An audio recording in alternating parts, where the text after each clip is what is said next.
The halls of the Throne Nebula stretched for thousands of kilometers, carved from obsidian rock that floated in the heart of a dying star system. And within those halls sat the 12 most powerful beings in the known galaxy. High Arbiter Velketh of the Sithrani race occupied the central throne.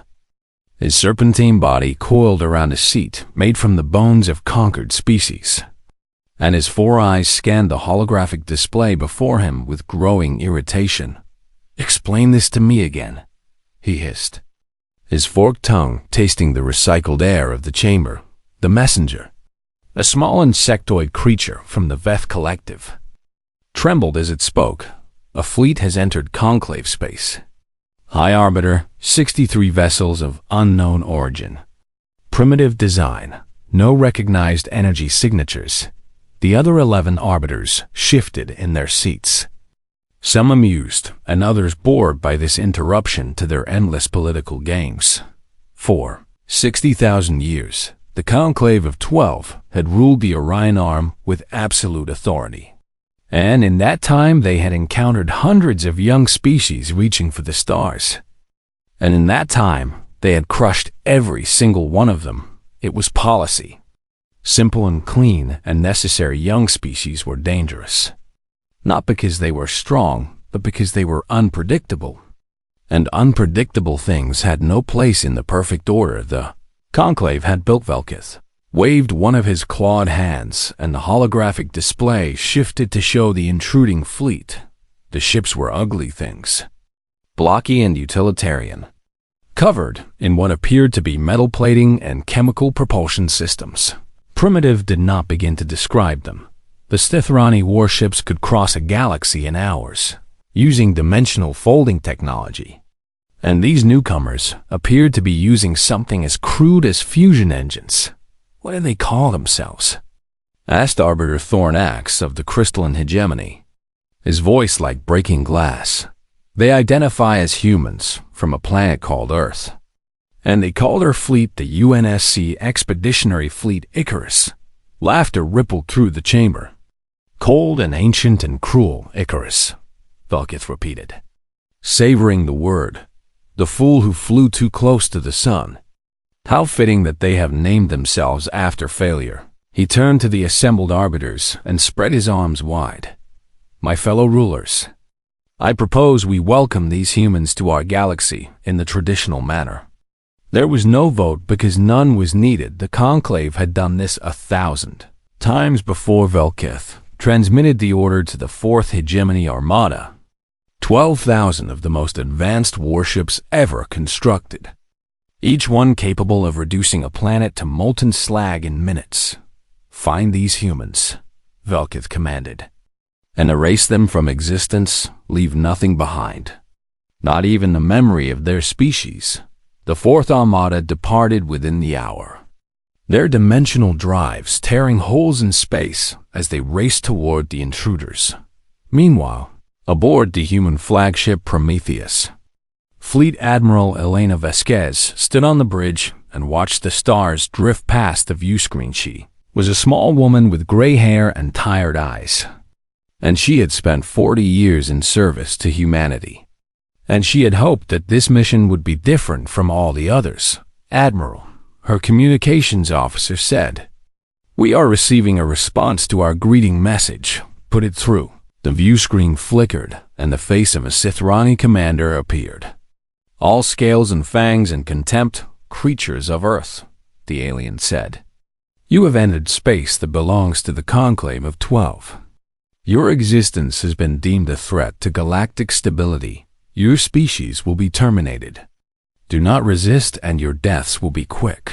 The transmission ended. Admiral Vasquez stood in silence for a long moment, her hands clasped behind her back, her face showing nothing of the storm raging inside her. Humanity had come so far. They had survived their own self-destructive nature, crawled out of the ashes of 3 world wars, united their fractured nations, and finally reached for the stars.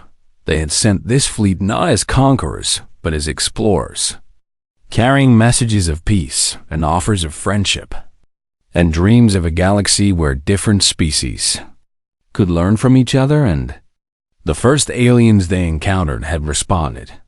With a death sentence, Admiral, her tactical officer, said, his voice tight with fear. Long-range sensors are detecting a massive energy signature approaching our position. Estimate 12,000 vessels.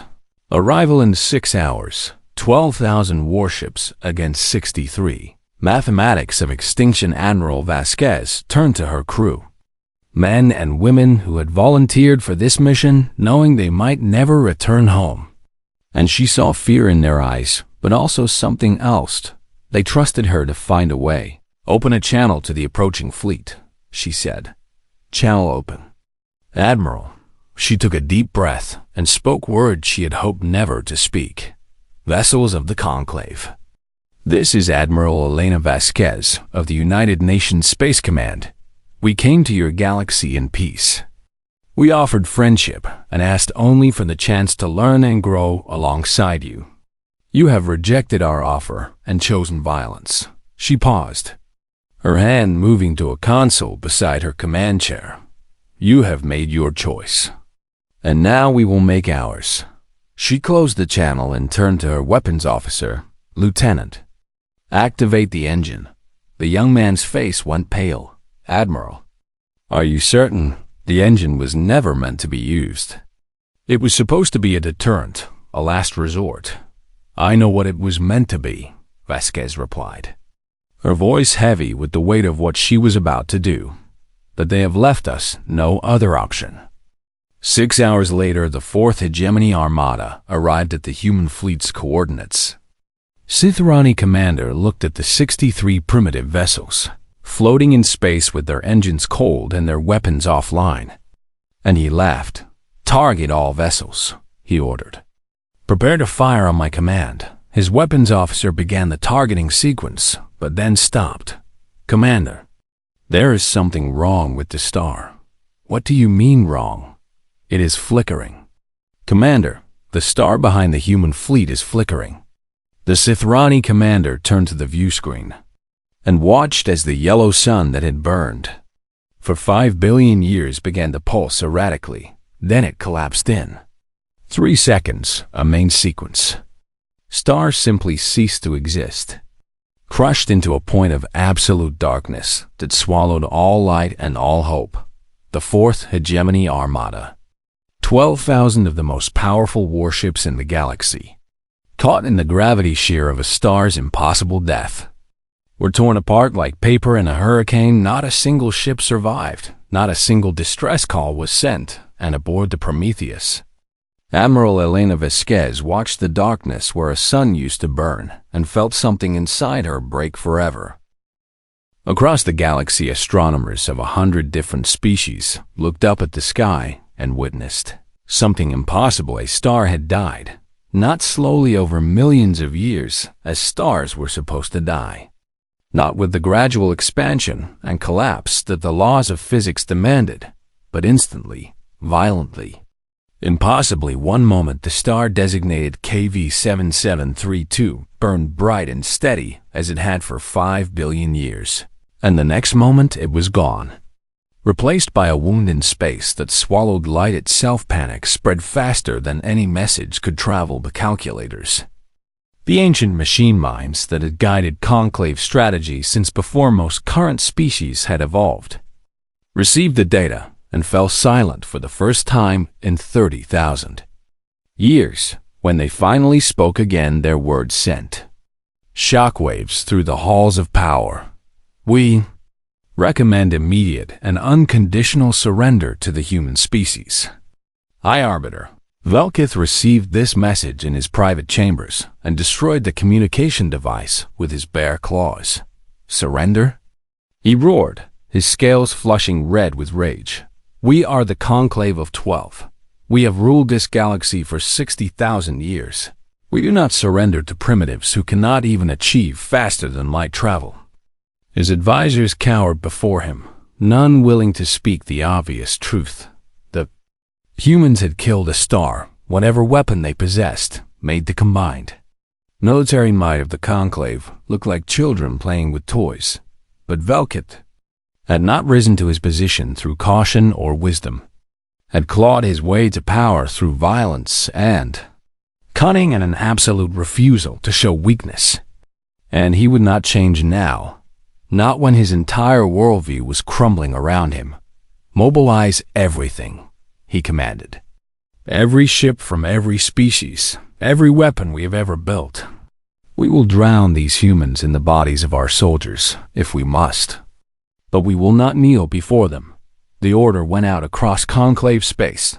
2 million warships from 12 different species began converging on the human fleet's last known position, the largest military force ever assembled in the history of the galaxy, united by fear and fury and the desperate need to prove that the old order still held power. Meanwhile, aboard the Prometheus, Admiral Elena Vasquez sat alone in her quarters and stared at the wall. She had not slept in 3 days. Every time she closed her eyes, she saw the star collapsing, saw the 12,000 enemy ships crumpling like aluminum cans, saw the faces of the crew members who had operated the engine, and the haunted look in their eyes afterward. Existential collapse engine was humanity's darkest secret too. 100 years of research by the greatest minds Earth had ever produced, funded by governments that publicly denied its existence, built in hidden facilities scattered across a dozen moons and asteroids. The science behind it was so advanced that even the engineers who built it did not fully understand how it worked. Something about manipulating the fundamental forces that held matter together. Something about creating a cascade reaction in the heart of a star that caused it to collapse into a singularity in fractions of a second. It was supposed to be a deterrent. Humanity had always known that the universe was vast and that somewhere out there were species older and more powerful than them. The engine was their insurance policy, their guarantee that no matter how outmatched they were, they would always have the ability to take their enemies down with them. It was never supposed to be used, and now Elena Vasquez had used it. And 12,000 ships filled with living beings had been erased from existence in an instant. A knock on her door pulled her from her thoughts. "Come in." Commander James Chung, her second in command, entered the room with a datapad in his hands and worry on his face. "Admiral, we have intercepted Conclave communications. They are assembling a fleet of 2 million ships." Elena looked at him with eyes that had seen too much. 2 million. "Yes, Admiral. And there is more. They have declared humanity an existential threat to all sentient life. They are broadcasting messages to every species in the galaxy calling for our complete extermination."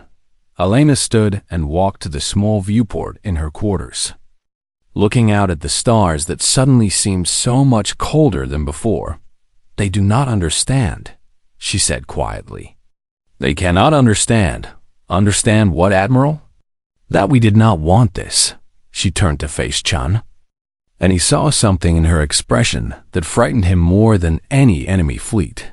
"We came here to explore, James. We came here to make friends, to learn, to grow. We sent messages of peace in 1,000 different languages. We offered technology and art and medicine. We asked for nothing except the chance to know that we were not alone in the universe." Her voice cracked, but she continued, "And they responded by trying to kill us, not because we had done anything wrong, not because we had threatened them, but simply because we existed, because we were new and different, and they could not control us." She moved to her command console and pulled up the fleet's navigation charts. "They killed our diplomats, James. They burned our first colony ship with 3,000 civilians aboard. They broadcast our people being executed and called it entertainment." Chum said nothing because there was nothing to say. The atrocities were documented and undeniable. "We gave them every chance," Elena continued. "Every opportunity to treat us as equals, to let us live in peace. And they chose war." She straightened her uniform and took a deep breath. "So we will give them war. Admiral, our fleet is 63 ships. They have 2 million. I know. We cannot fight those odds. Elena looked at him with something that might have been pity. Commander, we are not going to fight them. We are going to run. We are going to lead them on a chase across this galaxy. And at every step we will broadcast the same message. We do not want to fight. Let us go home. Give us peace. And if they refuse, then we will teach them the true cost of their hatred. She activated the fleet-wide communication system. All ships, this is Admiral Vasquez. Set course for Sector 7. We are heading home. And may whatever gods exist have mercy on anyone who tries to stop us. The human fleet turned and fled. 63 small ships racing toward the distant light of their home star. Behind them, 2 million warships followed. Hungry for blood and certain of victory, they did not yet understand that they were chasing something far more dangerous than prey. They were chasing something that had already proven it could kill stars.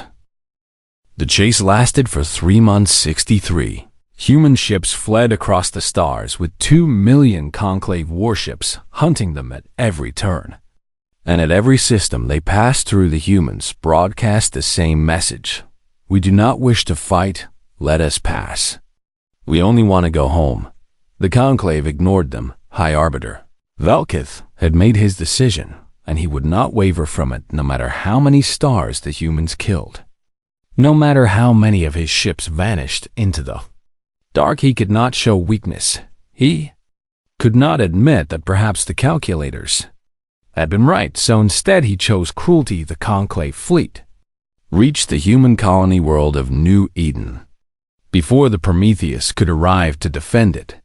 And they did not simply conquer it, they burned it. 300,000 human civilians lived on New Eden. Farmers and teachers and children who had never held a weapon, who had traveled across the stars, not to fight but to build new lives. The Conclave ships descended on them like a plague. They did not offer surrender. They did not take prisoners. They simply opened fire and reduced every city, every town, every farm to ash and glass. When it was done, they broadcast the recordings across every frequency. This is what happens to those who defy the Conclave, Velkith announced. His serpentine face twisted with satisfaction. Watch your world burn, humans. Watch your children die. And know that this is only the beginning. Aboard the Prometheus, Admiral Elena Vasquez received the broadcast in real time. She stood on the bridge surrounded by her crew and watched as New Eden burned. Watched as families ran through streets of fire. Watched as parents tried to shield their children from weapons that turned flesh to vapor. She watched a little girl with blonde hair, clutching a stuffed animal, look up at the sky with confusion in her eyes as the beam struck her, and then there was nothing but light and ash and silence. The bridge crew wept, some screamed, some simply stared at the screen with hollow eyes as the lost traces of their colony vanished. Elena Vasquez did not weep. Something inside her, something soft and warm and human, turned to stone in that moment. Commander Chun, she said, her voice flat and cold. Yes, Admiral. How many engines do we have remaining? Chun swallowed hard before answering. 3, Admiral. We have 3 collapse engines. Set a course for the Kethvalar system. Admiral, that system contains a Conclave staging area. The enemy fleet will catch up to us there. I know. We will be surrounded. We cannot escape. Elena turned to face her crew, and they saw something in her eyes that made them draw back in fear. We are not going to escape, Commander. We are going to stop running. The human fleet changed course. They no longer fled in a straight line toward Earth, but instead made their way to the Kethvalar system, a strategic hub where 4 major hyperspace lanes converged. Where the Conclave had positioned nearly half of their pursuing fleet, 2 million ships became 1 million as the fleet split to cover different routes, but even 500,000 Conclave warships was more than enough to destroy 63 human vessels 1,000 times over. the Conclave commanders, laughed when they saw the humans stop. Finally, they have accepted their fate, one admiral said. Prepare boarding parties. The High Arbiter wants prisoners for the execution broadcasts. And their ships, Admiral? Capture them intact if possible. I want to study that weapon of theirs. Once we understand it, we will be truly unstoppable. 400,000 Conclave warships surrounded the human fleet in a sphere of death. Weapons charged and ready. Certain that victory was finally within their grasp, Admiral Vasquez opened a communication channel, Vessels of the Conclave. This is your final warning. Withdraw now and let us pass, or face the consequences. Laughter echoed across the channel from a dozen different species. You are surrounded, primitive. The Conclave Admiral replied. Your threats mean nothing. You have one weapon that can kill a single star. We have enough ships to overwhelm you before you can even. He never finished the sentence. Elena Vasquez activated the second. Collapse engine and 3 stars died at once. The Kethvala system had been a trinary star system. 3 suns orbiting each other in an eternal dance of fire and gravity. And in a single instant, all 3 of them collapsed into points of absolute darkness. 400,000 Conclave warships were caught in the gravity. Sheer ships that had traveled across galaxies were crushed like insect screws that had conquered. Hundreds of worlds screamed for a fraction of a second before they were compressed into atoms, and then there was silence. The surviving Conclave fleet, still numbering over 1 million ships, watched from the edges of the system as their comrades vanished into the dark. For a long moment, nobody moved. Then the retreat began. At first, it was orderly. Commanders trying to maintain formation as they fell back. But order quickly gave way to chaos as panic spread through the ranks. They had seen the humans kill 1 star and called it a fluke. A lucky shot, a weapon that could only be used once. Now they had seen 3 stars die together. Had seen 400,000 of their finest warships erased from existence. Had finally understood that they were not fighting a primitive species, but something far more terrifying. They were fighting something that could end worlds. The Conclave fleet scattered across the galaxy, each ship running for its homeworld, each commander desperate to put as much distance as possible between themselves and the human vessel's High Arbiter. Velkith received the news in his chambers, and for the first time in his long life he felt something he had never felt before. Fear, true fear. The kind that grips the heart and refuses to let go. But even fear could not make him change course. Send orders to all remaining forces, he commanded, his voice steady even as his hands trembled. Regroup at the Throne Nebula. We will make our stand there. We will show these humans that we will never surrender. The war was far from over, but for the first time in 60,000 years, the Conclave was no longer certain of victory. The war lasted 11 months, and in that time the galaxy learned what it meant to anger humanity. After the massacre at Kethvala, the Conclave retreated to defensive positions around their homeworlds, convinced that their numbers would protect them, convinced that the humans would not dare strike at populated systems. They were wrong. Admiral Elena Vasquez led her fleet not against military targets, but against the infrastructure that made war possible. Against the shipyards that built Conclave vessels, against the fuel depots that powered them, against the command stations that coordinated them, and at every target, the pattern was the same: a warning broadcast on all frequencies, giving the enemy 1 hour to evacuate. Then the engine would activate, and another star would die. The Conclave tried to adapt. They moved their facilities away from stars, building stations in the void between systems where they thought they would be safe. The humans found them anyway. They developed new targeting methods, new ways to use the engine that did not require a star. And suddenly nowhere in the galaxy was safe. Entire civilizations watched their suns flicker and fade. watched their worlds plunge into frozen darkness, watched everything they had built over thousands of years crumble into nothing. The lucky ones had time to evacuate. The unlucky ones did not. By the 6th month of the war, 17 stars had gone dark, and the Conclave had lost 60% of its military capacity. By the 9th month, 31 stars had died, and the Conclave was begging for negotiations. High Arbiter Velkith sent message after message, offering peace terms, offering reparations, offering to return captured territories and release human prisoners. "We will give you anything," he pleaded in one transmission. "Name your price and we will pay it. Just stop. Please stop." Admiral Vasquez's response was broadcast across every frequency in the galaxy. "You killed our children. You burned our worlds. You showed us exactly what the galaxy thinks of mercy. Did you show mercy to New Eden? Did you show mercy to the 3,000 civilians on the colony ship Morning Star? Did you show mercy when you broadcast the execution of our diplomats?" Her voice was cold as the void between stars.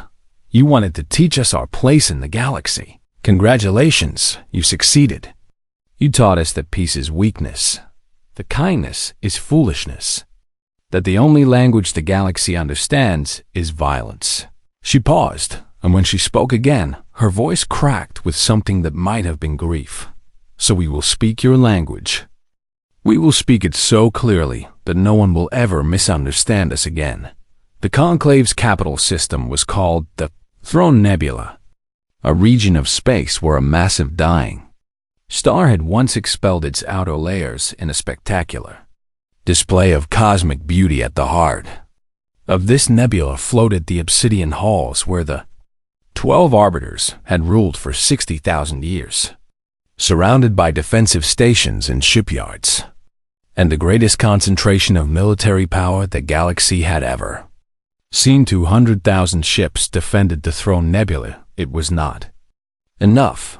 The human fleet arrived on the anniversary of the burning of New Eden.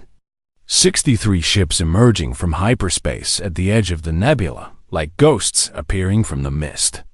The Conclave defenders did not attack. They did not even raise their weapons. They simply watched and waited, knowing that resistance was futile, knowing that the humans held the power of dead stars in their hands. High Arbiter Velkith himself broadcast a message of surrender. "Admiral Vasquez, the Conclave of 12 formally surrenders to the human species. We accept full responsibility for our actions and submit to whatever judgment you deem appropriate. Please, have mercy." Elena received the message on the bridge of the Prometheus. Her crew looked at her, waiting for orders, waiting to see what their admiral would do now that total victory was within their grasp. "Admiral," Commander Chun said softly, "it is over. They have surrendered." Elena did not respond. She stood from her chair and walked slowly to the main view screen, staring at the beautiful nebula that stretched across the stars, at the heart of an empire that had tried to destroy her species. "Do you remember what I told you at the beginning, James?" she asked without turning around. "You said many things, Admiral. I told you that we came here to explore, that we came here to make friends, that we wanted nothing more than to know that we were not alone in the universe." She turned to face him, and he saw tears streaming down her face. "Look at what they made us become. Look at what we have done. 31 stars, James. 31 suns that will never shine again. Billions dead on both sides. Entire species pushed to the edge of extinction." She laughed, but there was no humor in it. "We came as explorers, and they turned us into killers. They forced us to become monsters. And now I stand here with the power to end everything they are." She walked back to her command chair, where the activation console for the final engine sat, waiting one press of a button. One dead star and the Conclave would be erased from history. Hand hovered over the console. "I could end it all, James. I could kill their sun and watch their precious Throne Nebula freeze. I could give them exactly what they gave New Eden. I could make them pay for every child they burned, every innocent they murdered. Her fingers trembled, and part of me wants to. Part of me wants it so badly I can taste it. She looked at the console for a long moment, then she looked at her crew, at the men and women who had followed her through hell, who had trusted her to lead them through the darkest chapter in human history. But if I do that, she whispered, then what was the point? What was the point of everything we sacrificed? What was the point of being human? She withdrew her hand from the console. Open a channel to the Conclave flagship. Channel open. Admiral Elena Vasquez stood tall and faced the screen, where High Arbiter Velketh waited with terror in his eyes. Your surrender is accepted, she said. But this is not over, not yet. The Arbiter's face showed confusion. What more do you want from us? I want you to remember. And she began to explain what humanity required from the galaxy that had tried to destroy them. Admiral Elena Vasquez did not kill the star at the heart of the throne nebula. Instead, she stood before the assembled arbiters of the conclave, their ancient faces projected on screens throughout the galaxy. And she spoke words that would echo through history. We came to your galaxy as children reaching for the hands of those older and wiser than us. And you slapped those hands away. You tried to break us, to burn us, to erase us from existence simply because we were new and different, and you could not control us.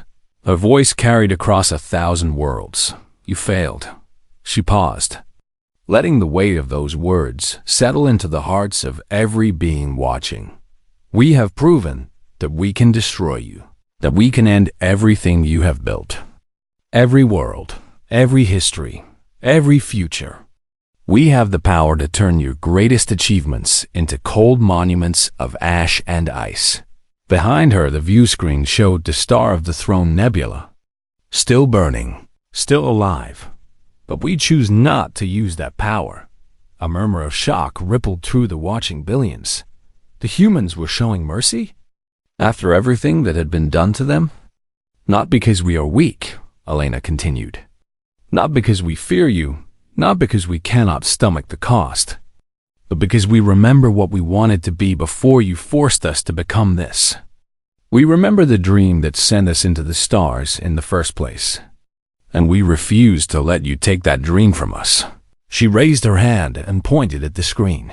You will watch your sun rise tomorrow, and the day after, and the day after that.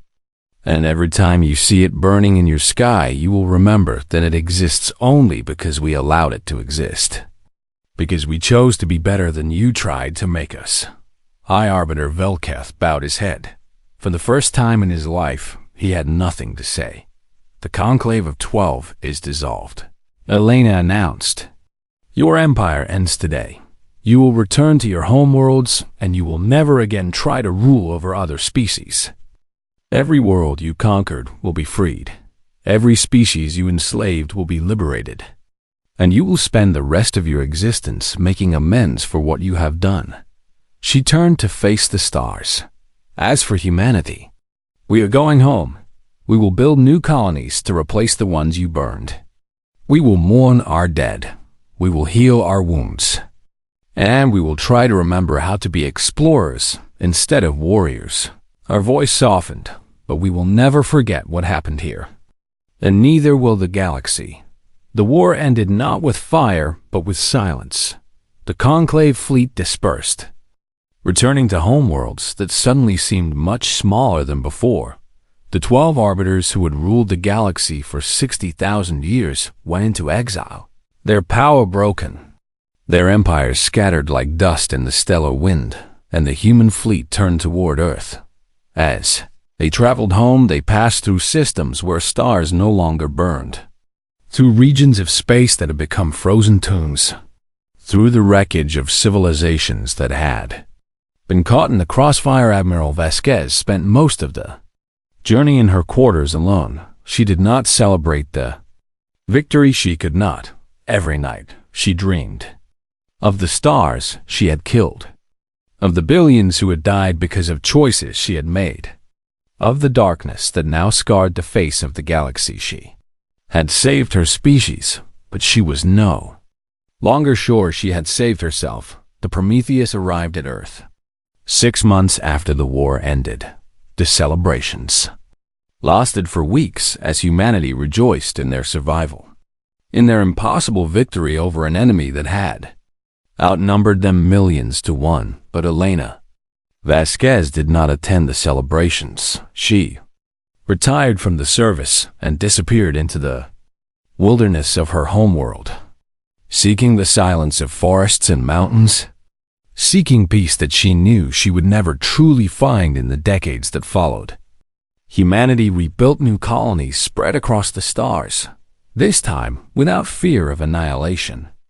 This time, knowing that the galaxy understood what they were capable of, they established trade routes with the former conclave species, many of whom proved eager to build relationships with the beings who had freed them from tyranny. They created universities where different species could study together, hospitals where alien doctors could learn human medicine and human doctors could learn theirs, councils where disputes could be resolved with words instead of weapons. They became what they had always wanted to be, explorers and builders and dreamers, but they never forgot the war. Every year on the anniversary of New Eden's burning, every human colony held a moment of silence, and every child was taught the history of what had happened, of what their ancestors had been forced to become, of the price they had paid for survival. And in the archives of every human world, carefully preserved for all time, was a recording of Admiral Elena Vasquez's final broadcast to the galaxy 500 years after the war ended.